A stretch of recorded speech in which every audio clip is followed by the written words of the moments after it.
Okay, so I've got one last little cleanup tip here for you. You've probably all seen this trick before, but in case you haven't, take a nail, poke a few holes around the inner ring on the paint can.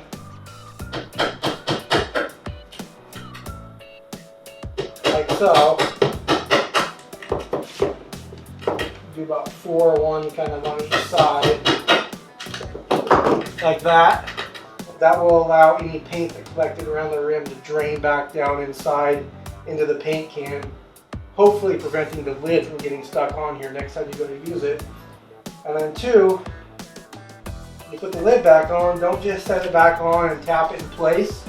Set it back on, grab a little plastic grocery bag like this, put it over the top like that, and then tap it in place.